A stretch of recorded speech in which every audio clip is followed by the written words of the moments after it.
All right, and thanks for clicking into KHQ.com. We've got a special guest, Lucinda Kay, again, is joining us today on Newsbreak to talk about Let It Shine is your business, but you coach people on how to be your best self, how to present yourself to really land a job or do really well if you have a big event coming up, really anything that they need help coaching on. Last week we talked about what are we talking about last week? We talked about a lot of stuff. We talked about a lot of stuff. And this week we're going to talk about kind of how to define yourself so that you can sell yourself kind of in the quickest moment upon maybe just meeting someone. Maybe in an elevator. Yeah, exactly. Elevator speech. Maybe you've heard of those. Yeah. Yes. At Let It Shine, we call it the I am statement. Yeah. And we come up with a series of I am statements so that they're appropriate for whatever situation we are in. And I interview people all day, every day, whether it's for jobs or prepping them for interviews with the media or so that they can speak in front of a group.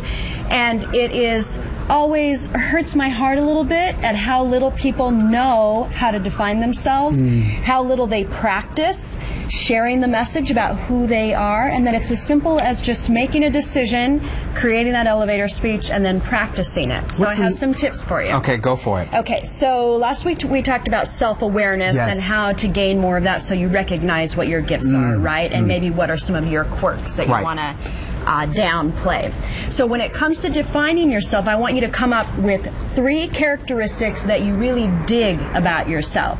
I am vibrant, I am innovative, I am joyful. It is hard to teach joy. And so that's an important trait right there when you're searching for a job, if that's one of your natural tendencies. Then what I want you to do is take that favorite characteristic, your top one out of the 3, and I want you to write a little I am statement, the elevator speech, okay? So it's going to include your name, what you want to do, what your cool characteristic is, and like a soft call to action. Okay, so I wrote a little, I have to read it because I Your example? Well, and really quickly, you have to, there has to be some sort of confidence there to do this, correct? Because there's people that, Lucinda, let's be frank, they don't have a lot of confidence. You know, especially what kind of job they're going after. They worry about maybe how they look. They worry about, oh, somebody else is qualified. How do you break through that and not really worry about that, Lucinda? Because confidence and courage are learned skills. Okay. They're learned skills. Learned skills. And courage, right? Some of us have a little more of this and a little more of that. That's an important point to make. Confidence and courage are learned. That means you break it down. What does it look like? Yes. Okay, I can be totally sleepy. I can feel sickly, but I know what Ms. Professional looks like, right? She has great posture, good eye contact. She speaks in a full sentence. She has a fantastic handshake. Give me your, let's do a handshake test. There's nothing worse. No limp fish. That is the worst thing I help is, hey, to shaking somebody's hand.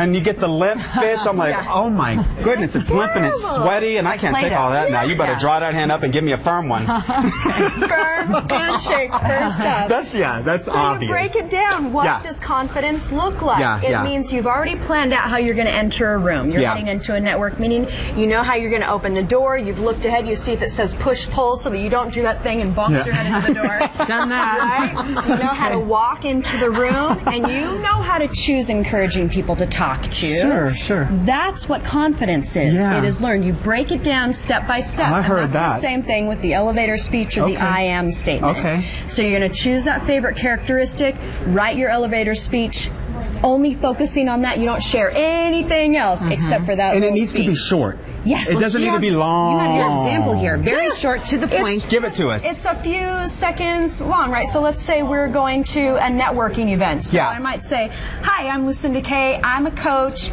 and you can come with me with just about any challenge or opportunity, and I'll have a plan and a solution, and I would love to collaborate with you to help your team become more effective ambassadors. Ooh. Boom. Let's say we're at happy hour. How am I going to deliver that same little elevator speech? She tells it how it is. Hey, I might give him a little wink. No, I'm just give him a little something.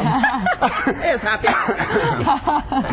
Buy him a drink. Could you buy him a drink? Yes, of course. Is that appropriate? Yes, You're at happy hour. Say, hey, I'd like to introduce myself. Here's a free drink. And Exactly. Yeah. So, hi, I'm Lucinda, and I'm a coach. And you know, when you're a communications coach, people are always calling me in the middle of the night to solve all kinds of problems. So, here's a card for the taxi driver when you're ready to go home. Wow, and being genuine. Yeah, exactly. Yeah. Here's another little thing about your defining message.